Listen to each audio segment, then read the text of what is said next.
So the idea in applied research is to try and estimate what economists would call the causal effect of a policy or some program of interest. So, for instance, if you raise the minimum wage, you want to know what happened to employment, wages, different kinds of workers' outcomes.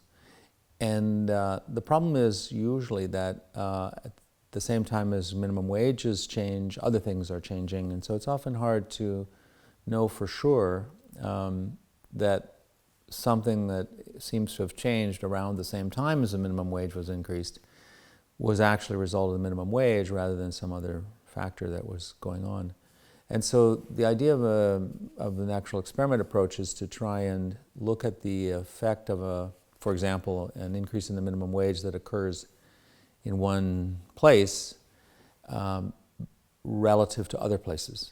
So some of the studies that I worked on focused on increases in the minimum wage that occurred in one of the United States states, whereas the minimum wage was not increased in other states. And then the idea would be to say, well, in these other states, many of the same underlying forces are moving as the same as in the state where the minimum wage increased. And so that gives you an understanding of what would happen even if the minimum wage hadn't changed.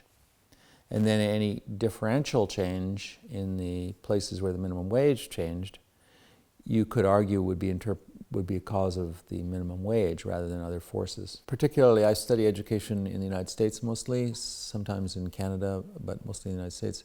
There are many, many different policies. Even different cities have different education policies.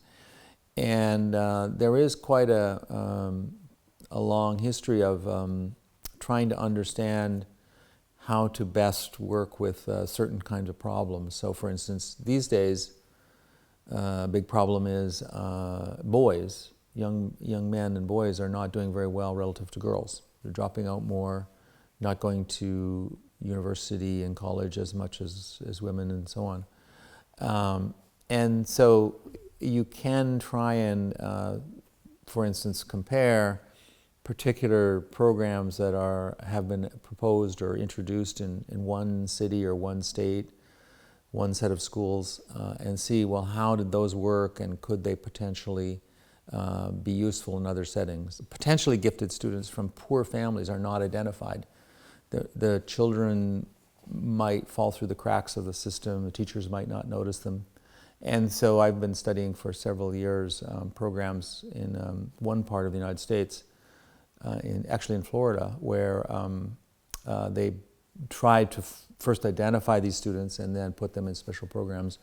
And the students are now entering college and even completing college, and we can see some improvement, particularly for boys, which is an encouraging sign in that setting. On the immigration area, that's a much more difficult area, I think, because a lot of policies about immigration are driven not by economic considerations, but by other considerations.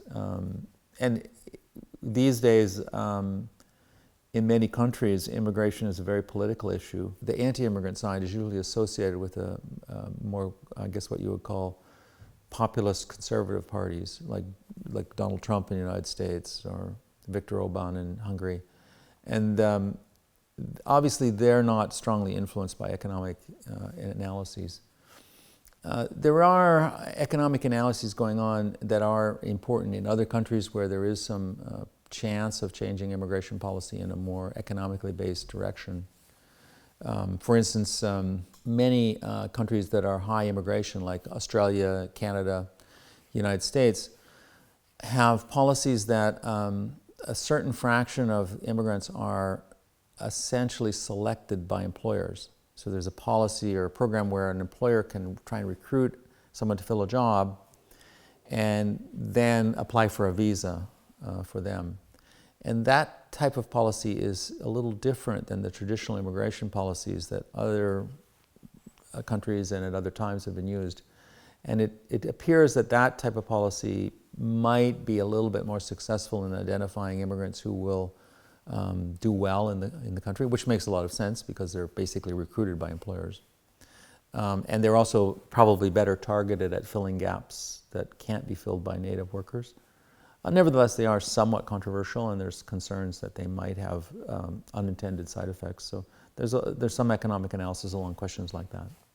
Well, I think in the last 20 or 30 years, what's really changed in economics is the use of data and new computer technology to analyze data. And so I think it's really important for young economists to really try and absorb some of that new knowledge.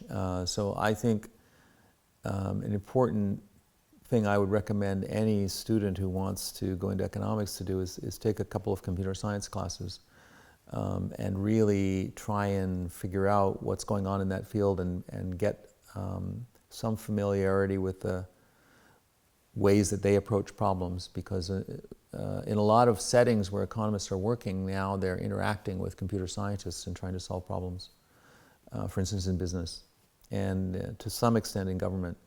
And so that's going to be, I think, the future direction for a lot of economic work, is more integrated work with some of the approaches in computer science.